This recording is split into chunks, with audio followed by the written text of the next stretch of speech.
नारद जी ने कहा था कि इसीलिए क्योंकि आपने अभी जो लिखा उसमें ज्ञान को बहुत ज्यादा महत्व दिया और ज्ञान सुनने वाले कलयुग में नहीं होंगे। आप किसी को एक ज्ञान की बात बताइए, वो चार और बताएगा कि भाई हम तुमसे ज्यादा ज्ञानी है। 6 साल की उम्र में ही आपने कथा जो है सुनाना शुरू कर दिया था, कथावाचिका आप बन गई थी। इतनी यंग एज में क्या आपको समझ आ चुकी थी कि मुझे क्या करना है, और कैसे ये सब शुरुआत हुई? थोड़ा अगर आप पुरानी बातों को ताजा करें। जी, मैंने कथा 6 साल से नहीं की थी, तब मैंने शुरुआत भजनों से की थी।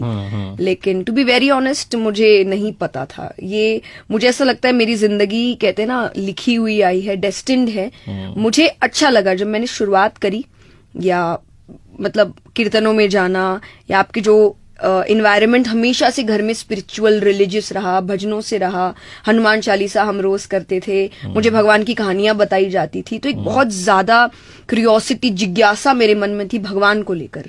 तो शायद बस मेरे पेरेंट्स ने उस जिज्ञासा को हमेशा वो आग देते रहे, आंसर करते रहे, सपोर्ट करते रहे, जिसका रिजल्ट है कि आज मैं यहाँ हूँ। तो कथा मैंने शुरू की थी, मुझे लगता है 13 साल के आसपास की थी, तब मैंने पहली कथा करी थी। उससे पहले मैं भजनों की शुरुआत मैंने की, फिर मैंने थोड़ा अध्ययन किया कथा से पहले, और 18 साल की थी तब मैंने श्रीमद् भागवत पहली बार करी। अरे वाह, जी, क्या बात है। मैं श्रीमद् भागवत गीता जो है रोजाना उसका पाठ करता हूँ। 10 श्लोक मैं रोज पढ़ता हूँ, तो 700 श्लोक हैं, 70 दिन में एक बार हो जाते हैं, तो 5 आवृत्ति मेरी हो चुकी है। और मुझे ऐसा लगता है कि जब जब मैं पढ़ने के लिए अगली बार जाता हूँ, मैं 6ठी आवृत्ति शुरू कर रहा हूँ, तो हर बार मुझे कुछ नया सीखने को मिलता है।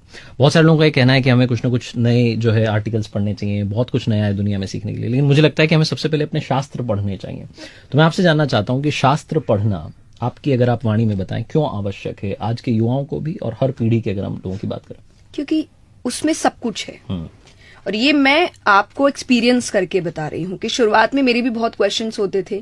स्पेशली जब मैंने मोटिवेशनल सेशंस शुरू किए थे, तो मैं दूसरे तरह की मोटिवेशनल किताबें हैं वो भी पढ़ती थी। और उससे पहले क्योंकि मैंने कुछ शास्त्र पढ़ लिए थे, तो मुझे ऐसा लगता था कि जो जो किताबें मैं यहाँ पढ़ रही हूँ ये सब कुछ तो लिखा है, और सिंप्लीफाइड वर्जन में लिखा है, या और डेप्थ में लिखा है। तो उस दिन मुझे पता चला कि खजाना तो आपके ही पास है, आप बाहर ढूंढ रहे हैं, लेकिन पूरा खजाना आपके पास पड़ा है। तो पहले अपने शास्त्रों को पढ़िए, फिर डेफिनेटली आप बाकी चीजें पढ़िए, और आपको समझ आएगा कि जो आप पढ़ रहे हैं वो पहले ही आपके शास्त्रों में बता दिया गया है।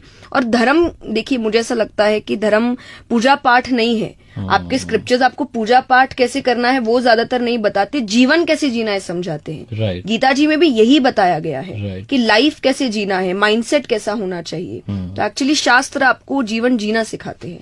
आज के जो युवा हैं उनके बारे में थोड़ी मैं बात करता हूँ कि वो सुनना पसंद नहीं करते हैं, वो बोलना पसंद करते हैं, अपनी बात कहते हैं निकल लेते हैं। तो एक कम्युनिकेशन गैप जो है वो आता चला जाता है। पेरेंट्स को कहते हैं मैं हमें सब पता है, आपको बताने की जरूरत नहीं है।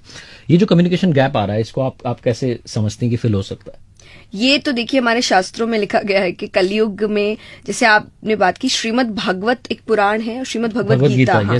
तो भागवत में जब भागवत की शुरुआत हुई थी, तो जो पूरा टॉपिक आता है कि वेद व्यास जी कह रहे हैं कि मैंने इतने शास्त्र वेद लिख दिए पर शांति नहीं मिल रही है, ऐसा लग रहा है कुछ बच गया है, कलयुग वाले ये सब होने के बाद भी कुछ कर नहीं पाएंगे।